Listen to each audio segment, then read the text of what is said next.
ഈ sex work ചെയ്യുന്നത് മോശമല്ല എന്ന് പിന്നെയും പറയണം. എൻ്റെ ഒരു ട്രാൻസ്ജെൻഡർ ആയിട്ടുള്ള ഒരു സുഹൃത്തുണ്ട്. അപ്പോൾ ആ കുട്ടി സെക്സ് വർക്ക് ചെയ്യുന്ന ആളാണ്. പക്ഷേ ആ പെൺകുട്ടി എപ്പോഴും പറയുന്ന ഒരു പരാതി എന്താണെന്ന് വെച്ച് കഴിഞ്ഞാൽ, ഈ ട്രാൻസ്ജെൻഡേഴ്സ് ആയതുകൊണ്ട് തന്നെ സെക്സ് വർക്കിന് പോകുന്ന സമയത്ത് ചിലപ്പോൾ അവർ എമൗണ്ട് പറയും. പക്ഷേ ആ എമൗണ്ട് അവർ ഓക്കെ പറഞ്ഞിട്ടായിരിക്കും ചിലപ്പോൾ വരിക.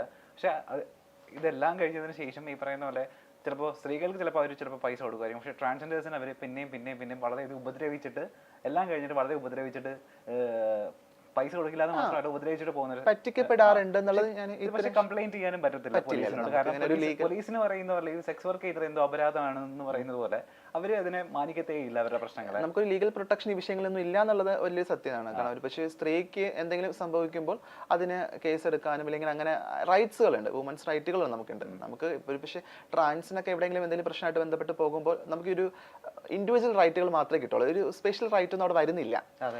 മാത്രമല്ല ഈ സെക്സ് വർക്ക് ചെയ്യുന്ന ആളുകൾക്ക് പലപ്പോഴും ഇത്തരം ഇഷ്യൂസ് ഉണ്ടാകാറുണ്ട്. മാത്രമല്ല നമ്മളൊരു ഈ പറഞ്ഞ കണക്ക് ഒരു റേറ്റ് ഒക്കെ പറഞ്ഞിട്ടായിരിക്കും അവർ പോകുന്നത്. അപ്പോൾ പോകുന്ന സമയത്ത് ഈ 100% സാറ്റിസ്ഫാക്ഷൻ കൊടുക്കാൻ പറ്റുന്ന ഒരാൾക്കും നമുക്ക് വാക്ക് കൊടുക്കാൻ പറ്റില്ല. ഇപ്പം ഞാൻ ഒരാൾ വിവാഹം ചെയ്യുകയാണ്, അപ്പോൾ വിവാഹത്തിന് മുൻപ് നമുക്ക് ടെസ്റ്റ് ചെയ്ത് നോക്കാൻ പറ്റില്ലല്ലോ സെക്സ് ചെയ്തിട്ട്, ഇല്ലെങ്കിൽ നമ്മൾ സാറ്റിസ്ഫൈഡ് ആകുന്നുണ്ടോന്ന്. നമ്മൾ വിവാഹം ചെയ്യുന്നു, പിന്നെ സെക്ഷൽ ലൈഫിലേക്ക് എത്തുന്നു. അവർ 100% സെക്ഷൽ സാറ്റിസ്ഫാക്ഷൻ കൊടുക്കുക എന്നുള്ളത് ഡിപ്പെൻഡ് ആണ്. അതൊരു നമ്മളൊരു എന്താ പറയുക സാധ്യതയാണ്, അത് പറ്റായികയുണ്ട്. പിന്നെ ഓരോ ആൾക്കാരുടെ വ്യൂ പോയിന്റ് അനുസരിച്ചിരിക്കും എന്നുള്ളത്. സാറ്റിസ്ഫാക്ഷന്റെ അല്ല ഈ പറയുന്നത് ട്രാൻസ്ജെൻഡേഴ്സ് ആയതുകൊണ്ട് അവരോട് എന്തും ചെയ്യാം. അത് കാരണം പറയുന്നത് ഇതാണല്ലോ, ഞാൻ ഹാപ്പി ആയില്ല എന്നായിരിക്കും കാരണം പറയുക, അല്ലെങ്കിൽ വേറെ എന്തെങ്കിലും കാരണം പറയും, ഓ നിങ്ങൾ ട്രാൻസ് അല്ലേ, നിങ്ങൾക്ക് ഇങ്ങനെയല്ലേ ഫിസിക്കൽ കണ്ടീഷൻ അതുകൊണ്ട് തരുന്നില്ല എന്ന രീതിയിൽ പറഞ്ഞേക്കാം. അപ്പം അതാ പറഞ്ഞത്, നമ്മൾ പോകുമ്പോൾ ഒരു ഇതൊക്കെ പറഞ്ഞിട്ടായിരിക്കും അവർ മിക്കപ്പോഴും പറയുന്ന ഒരു കാര്യമാണ് ഞാൻ കേട്ടിട്ടുള്ളത്, ഈ സാറ്റിസ്ഫൈഡ് ആകുന്നില്ല എന്നുള്ളത്. അപ്പൊ എനിക്ക് തോന്നുന്നില്ല കേട്ടോ അങ്ങനത്തെ ആരെക്കാളും ഒക്കെ തന്നെ ഈ പറഞ്ഞ എല്ലാരെ പോലും കഴിവുള്ള എല്ലാവരെ പോലും പറ്റുന്ന ആൾക്കാർ. ശാസ്ത്രം പറയുന്നത് മറ്റാരേക്കാളും സാറ്റിസ്ഫൈ ചെയ്യാൻ പറ്റിയ അത് എനിക്ക് ശാസ്ത്രീയമായി എനിക്കറിയില്ല കേട്ടോ, ആയിരിക്കാം.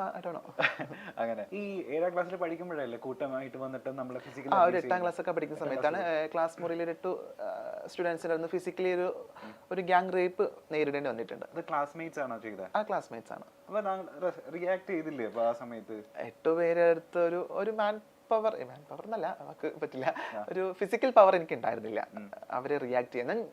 കരയുന്നു, നിലവിളിക്കുന്നു, അതൊക്കെ എനിക്ക് നല്ല ഓർമ്മയുണ്ട്. ആ ദിവസം എനിക്ക് ഇപ്പോഴും ഓർമ്മയുണ്ട്. എൻ്റെ ബാഗൊക്കെ ഇങ്ങനെ തറയിൽ നിന്ന് വീഴുന്നതും എൻ്റെ ഡ്രസ്സ് ഇങ്ങനെ ഊരുന്നതൊക്കെ എനിക്ക് നല്ല ഓർമ്മയുണ്ട് ആ ദിവസം. ഞാൻ ഒരിടത്തും ആ വിദ്യാർത്ഥികളുടെ പേരൊന്നും പറയാൻ ഒരിക്കലും ആഗ്രഹിക്കുന്നില്ല. തെറ്റുകൾ ചെയ്യപ്പെട്ടിട്ടുണ്ട്, തിരുത്തപ്പെടുക തന്നെ ചെയ്യും എന്നാണ് ഞാൻ വിശ്വസിക്കുന്നത്. ക്ഷമയൊക്കെ ചോദിച്ചിട്ടുണ്ട് അതിന് ശേഷം, മീൻസ് ഇപ്പം ഒന്നുമില്ല, റീസെന്റ് അതൊക്കെ ക്ഷമ ചോദിച്ചിട്ടുണ്ട് ആൾക്കാർ. എങ്കിലും മറക്കാൻ പറ്റാത്തൊരു ദിവസം തന്നെയായിരുന്നു അതെന്നുള്ളതാണ്. ഇപ്പൊ ടീച്ചേഴ്സിന്റെ അടുത്ത് ചെന്ന് ഈ ഞാൻ അതിന് മുൻപ് തന്നെ ടീച്ചേഴ്സിന്റെ അടുത്ത് പല കാര്യങ്ങളും പറഞ്ഞപ്പോൾ എനിക്ക് പോസിറ്റീവ് സാധനം കിട്ടാത്തതുകൊണ്ട് തന്നെ ഞാൻ പറഞ്ഞിട്ടില്ല എന്നുള്ളതാണ്. ഈ ഇൻസിഡന്റിനെ പറ്റി പറഞ്ഞിട്ടില്ല വീട്ടിലും പറഞ്ഞിട്ടില്ല. ഞാനൊരു 2 ആഴ്ചയോളം ഞാൻ ട്രോമയിലായിരുന്നു. ട്രോമ കാണിക്കാൻ പറ്റില്ലല്ലോ നമുക്ക് ഒരിക്കലും. പറയുന്നത് ഒരു 13-14 വയസ്സിലല്ലേ സംഭവിക്കുന്നത്. ഇപ്പോ സ്കൂളിലൊക്കെ പോയിട്ട് അല്ലെങ്കിൽ ഒരു വേദികളിലൊക്കെ പോയിട്ട് പ്രസംഗിക്കുന്ന ആളല്ലേ, അപ്പം പറയാറുണ്ടോ അതായത് ടീച്ചേഴ്സിന്റെ ഈ നിരന്തരം പറയാറുണ്ട് ഞാൻ ടീച്ചേഴ്സിന്. കാരണം നമുക്ക് ക്ലാസ് മുറിക്കകത്ത് ഭയങ്കര നാളത്തെ സൊസൈറ്റി ഉണ്ടാക്കാൻ പറ്റുന്നുള്ളത് വലിയ സത്യമാണ്. അപ്പോൾ ക്ലാസ് മുറിയിൽ ഇരിക്കുന്ന കുട്ടികളടുത്ത് പറഞ്ഞ് പഠിപ്പിക്കേണ്ടത് അധ്യാപകരാണ്. നമ്മൾ അധ്യാപകർക്ക് ഇത്തരം വിഷയങ്ങളെ പറ്റി ധാരണ ഇല്ല എന്നുള്ളതാണ് വേറൊരു സങ്കടം.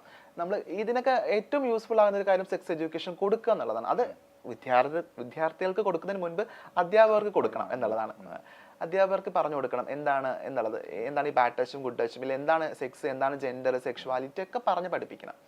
അങ്ങനെ പറഞ്ഞ് പഠിപ്പിക്കുകയാണെങ്കിൽ ഒരു പക്ഷെ തിരുത്തപ്പെടാം. എങ്കിലും അധ്യാപകർ മനസ്സിലാക്കേണ്ട ഒരു കാര്യമുണ്ട്, വിദ്യാർത്ഥികളാണ് അവർ, ആണല്ല പെണ്ണല്ല, അതിനപ്പുറത്തേക്ക് അവർ വിദ്യാർത്ഥികളാണ്, അവർ മനുഷ്യരാണ്. അവർക്ക് എന്തെങ്കിലും ഉപദ്രവം ഏൽക്കുമ്പോൾ അത് മറ്റുള്ളവരെ അതെങ്ങനെ റിയാക്ട് ചെയ്യണം എന്നുള്ള കൃത്യമായുള്ള ബോധം ഉണ്ടാവണം. അതിന് ജെൻഡർ നോക്കുന്നത് ഭയങ്കര ബുദ്ധിമുട്ടാണ്.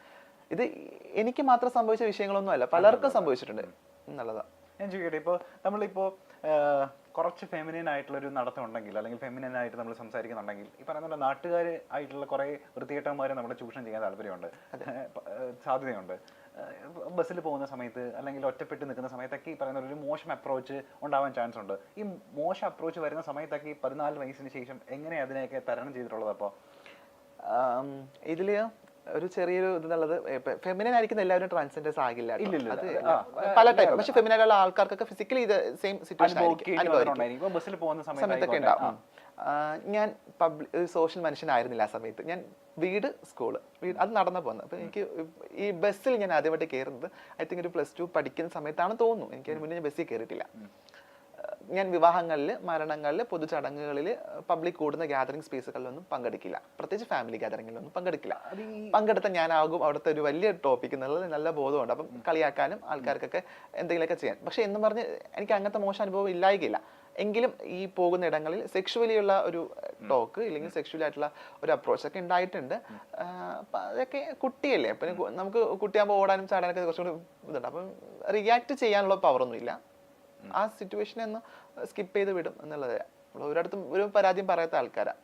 പറയാനുള്ള ധൈര്യം ഇല്ല, പറയാൻ പറ്റാറില്ല. എനിക്ക് എപ്പോഴും ഓർമ്മയുണ്ട്, ഞാൻ +2 ഞങ്ങൾ പഠിക്കുമ്പോൾ ഞാൻ എൻ്റെ ഫ്രണ്ട്സിൻ്റെ അന്ന് അങ്ങനെ നിർബന്ധിക്കപ്പെട്ടൊരു ദിവസം, ഇപ്പോൾ ഫ്രണ്ട്സിനോട് ഇങ്ങനെ പുറത്ത് പോകണം എന്ന് ഇങ്ങനെ ഫ്രണ്ട്സൊക്കെ നിർബന്ധിച്ചൊരു ദിവസം ആണ് തോന്നുന്നു. അപ്പം ഇങ്ങനെ പോയ സമയത്ത് എന്നൊരു ആളിങ്ങനെ ഈ പറഞ്ഞ കണക്ക് സെക്ഷുവലി ഇങ്ങനെ സംസാരിച്ചു. ഇയാൾ ഭയങ്കര ഫെമിനൈൻ അല്ലേ, മറ്റേതൊക്കെ ആയിരിക്കും, മറ്റൊരു വേർഡ് യൂസ് ചെയ്ത് മറ്റേതായിരിക്കും, ഇങ്ങനെ കിട്ടുമോ എന്ന രീതിയിലൊക്കെ. അപ്പം ഞാൻ ഇത്രയും ഫ്രണ്ട്സിൻ്റെ ഇടയിൽ നിൽക്കുക. അപ്പം നമ്മൾ എന്താ ചെയ്യുക, ഫ്രണ്ട്സ് അപ്പം നമ്മളെ സപ്പോർട്ട് ചെയ്യുന്നു നമ്മൾ കരുതും. അവിടെ അതല്ല സംഭവിച്ചത് എന്നുള്ളതാണ്. ആ ഫ്രണ്ട്സ് തിരിച്ച് അതെ, അതൊരു ഇങ്ങനെയൊക്കെ ഉണ്ടാകുക എന്നുള്ളത് നമ്മൾ സ്വയം നമ്മൾ ചിന്തിക്കുമ്പോൾ നമുക്ക് ഒട്ടും പറ്റില്ല അങ്ങനത്തെ സിറ്റുവേഷനൊക്കെ എങ്ങനെ ടോളറേറ്റ് ചെയ്യും എന്നുള്ളത്. അതൊക്കെ ടോളറേറ്റ് ചെയ്യേണ്ടി വന്നു എന്നുള്ളതാണ്. ഈ നേരം കടന്നു പോകും എന്നുള്ളതായിരുന്നു. ഈ ട്രാൻസ്ജെൻഡർ ആവാൻ പോയതിനു ശേഷമുള്ള ഒരു ജീവിതം ഉണ്ടല്ലോ, അതായത് ഈ മമ്മിയുടെ കൂടെയാണ് അപ്പൊ താമസിച്ചതൊക്കെ, സർവൈവ് ചെയ്തതൊക്കെ അവിടെ നിന്നിട്ട് തന്നെയാണ്. അപ്പൊ എത്ര കാലം അവരുടെ കൂടെ താമസിച്ചു? ഞാനൊരു 1.5 years അവരുടെ കൂടെ ആയിരുന്നു. എനിക്ക് പിന്നെ ഒരു ലിവിങ് ടു റിലേഷൻ ഉണ്ടായിരുന്നു, ഒരു പാർട്ട്ണർ ഉണ്ടായിരുന്നു. ഒരു പാർട്ട്ണറോടൊപ്പം ഒരു 2-2.5 വർഷം ജീവിച്ചു. നിലവിൽ ഐ എം സിംഗിൾ. ഞാൻ ഒറ്റയ്ക്ക് ഇൻഡിപെൻഡന്റ് ആയിട്ട് ജീവിക്കുന്നു. ഇപ്പം എനിക്കൊരു ഫാമിലിയൊക്കെ ഉണ്ട്, ചൂസിങ് ഫാമിലിയൊക്കെ ഉണ്ട്. എനിക്കിപ്പോൾ ഞാനൊരു ഫ്രണ്ട് സർക്കിളിനകത്ത് ജീവിക്കും, ഭയങ്കര കംഫർട്ടബിളാണ്. ഈ ഫ്രണ്ട് സർക്കിളിന്റെ കാര്യം പറയുമ്പോഴേ എപ്പോഴൊക്കെ കണ്ടിട്ടുണ്ടോ അപ്പോഴൊക്കെ നമ്മളുടെ കൂടെ ഒരാളുണ്ടായിരിക്കും. ശ്രുതി സിത്താരയായിട്ടപ്പോ ഇത്രയും സൗഹൃദം വരുന്നത്? ഞാൻ ശ്രുതി വളരെ ഞാൻ തുടക്ക സമയത്ത് ഞാൻ പറയും ശ്യാമയുടെ കൂടെ താമസിക്കുന്ന സമയത്ത് തന്നെ ഞാൻ ശ്രുതിയായിട്ട് അപ്പൊ കാണുന്നുണ്ട്. ഞങ്ങളപ്പം ഒരു കൂട്ടൊന്നുമില്ല, ഞങ്ങൾ രണ്ട് വ്യൂ പോയിന്റ് ഒക്കെ ഉള്ള ആൾക്കാരായിരുന്നു. അപ്പം പിന്നെ പതിയെ ഞങ്ങൾ ഭയങ്കര ഫ്രണ്ട്സായി. ഇപ്പം നല്ല ഫ്രണ്ട്സാണ്. ഇപ്പം ഞങ്ങളൊരു 4 പേരടങ്ങുന്ന ഒരു ഗ്യാങ് ഒക്കെയാണ്. ഞാൻ, ശ്രുതി, ദയ, സാദിയ എന്ന് പറയുന്ന. അപ്പം നമ്മൾ ഒരാൾ അറിയുന്ന ആൾക്കാരാണെങ്കിൽ 4 പേരും അവർ അറിയും എന്നുള്ളതാണ്. കാരണം നമ്മൾ എല്ലാ ഇടങ്ങളിലും 4 പേരെയും സംസാരിക്കുന്ന, അല്ലെങ്കിൽ ഇപ്പൊ സ്റ്റാറ്റസ് ഒക്കെ നോക്കിയാൽ ഒരാളെ മാത്രം ഒരുമിച്ചായിരിക്കും, കൂട്ടായിരിക്കും. അങ്ങനെ 2023 ഭയങ്കര കിടിലം വർഷമാവട്ടെ. അതിന് മുൻപായിട്ട് ഞാൻ ഇനി കുറച്ച് ആൾക്കാരുടെ പേര് പറയാൻ പോവാണ്. എനിക്ക് തോന്നുന്നു സമീപകാലങ്ങളിൽ ചിലപ്പോൾ അവരായിട്ട് അസോസിയേറ്റ് ചെയ്യാൻ ചിലപ്പോൾ ഭാഗ്യം ഉണ്ടാവുമായിരിക്കും. ഈ പേര് പറയുന്ന സമയത്ത് അവരെ പറ്റിയിട്ടുള്ള താങ്കളുടെ അഭിപ്രായം എന്താന്ന് അറിയാൻ താല്പര്യമുണ്ട് എനിക്ക്. പേര് പറയട്ടെ. ജേർണലിസം പഠിച്ചുകൊണ്ട് തന്നെ എല്ലാ ദിവസവും ഈ പറഞ്ഞ ന്യൂസൊക്കെ കാണാനും പത്രം വായിക്കാനൊക്കെ സമയം കണ്ടെത്താറുണ്ടല്ലോ? കുഴപ്പമില്ല, ഫോൺ ഭയങ്കര യൂസ് ആണ് അതിലൊക്കെ. ഓക്കെ, ന്യൂസ് വായിക്കുന്ന അല്ലെങ്കിൽ ഫോൺ ഉപയോഗിക്കുന്ന ന്യൂസ് ഹാൻഡിലൊക്കെ ഡെയിലി പറയുന്ന പോലെ ചുമ്മാ ഒന്ന് കണ്ണോടിക്കുന്ന ആളാണെന്നുണ്ടെങ്കിൽ ഇവരുടെയൊക്കെ പേര് എന്തായാലും അറിഞ്ഞിരിക്കണം. അപ്പോൾ ഇവരെ പറ്റി പറയുന്ന പോലെ അഭിപ്രായം ഒന്ന് പറഞ്ഞാൽ മതി. ഓക്കെ, നമ്മളുടെ കാഴ്ചപ്പാട് ഭയങ്കര കാഴ്ചപ്പാടുള്ള വ്യക്തിയാണെന്നാണല്ലോ എല്ലാവരും പൊതുവെ പറയപ്പെടുന്നത്. അപ്പോൾ ആദ്യത്തെ ആൾ ഈ പറയുന്ന പോലെ അഖിൽ മാരാർ ഈ സമീപകാലത്ത് ഭയങ്കര ചർച്ച നേടിയ ഒരാളാണ്. എന്താ അഖിൽ മാരാറിനെ പറ്റിയിട്ടുള്ള അഭിപ്രായം എന്താ? നല്ലൊരു വിമർശകനാണെന്ന് തോന്നിയിട്ടുണ്ട്. ചില കണ്ടന്റ്സ് ഒക്കെ പറയുമ്പോൾ അങ്ങനെ ഭയങ്കര കുറ്റം പറയാനായിട്ട് തോന്നിയിട്ടില്ല. പിന്നെ പുള്ളിയുടെ പൊതുവിൽ ഉള്ള പുള്ളി ഭയങ്കര ക്യൂർ ഫ്രണ്ട്ലി ആണെന്ന് തോന്നുന്നില്ല. അങ്ങനെ എനിക്ക് അറിയില്ല, ഭയങ്കര ക്യൂർ ഫ്രണ്ട്ലി ആണ് അല്ലെങ്കിൽ അങ്ങനത്തെ ഒരു മനുഷ്യനാണെന്ന് തോന്നാറില്ല. പിന്നെ ഈ പറഞ്ഞ കണക്ക് സോഷ്യലിൽ നിൽക്കുന്ന മനുഷ്യനല്ലേ, അപ്പൊ എനിക്ക് കുറച്ച് അടുത്തറിയില്ലല്ലോ, അത് പരിമിതിയാണ്. ഒരു കാലത്ത് ട്രാൻസ്ജെൻഡേഴ്സ് അല്ലെങ്കിൽ ട്രാൻസ് കമ്മ്യൂണിറ്റി എന്ന് പറയുന്നത് നമുക്ക് എല്ലാവർക്കും ഒരു കാര്യവും അവരെ പറ്റി അറിയില്ലായിരുന്നു. എന്താണ് ട്രാൻസ് അല്ലെങ്കിൽ ഇങ്ങനെയുള്ള ആളുകൾ, ആണ് പെണ്ണാകുന്നതും പെണ്ണ് ആണാകുന്നതും പെണ്ണിന്റെ മനസ്സോടെ ആണ് ജീവിക്കുന്നതും അങ്ങനെ കുറേ കാര്യങ്ങൾ, പലതരം സെക്ഷുവാലിറ്റി, അതിനെപ്പറ്റിയൊന്നും നമുക്ക് ഈ സമൂഹത്തിന് വലിയ ധാരണകളൊന്നുമില്ലായിരുന്നു. സോഷ്യൽ മീഡിയയും ഇത്ര വലിയ ഈ സജീവമല്ലാത്തൊരു സമയമായിരുന്നു അത്. എന്നാൽ പിന്നീട് ഇത്തരക്കാരെ നമ്മൾ എല്ലാവരും സ്നേഹിക്കാനും അവരുടെ കാര്യങ്ങളെല്ലാം മനസ്സിലാക്കാനും തുടങ്ങി.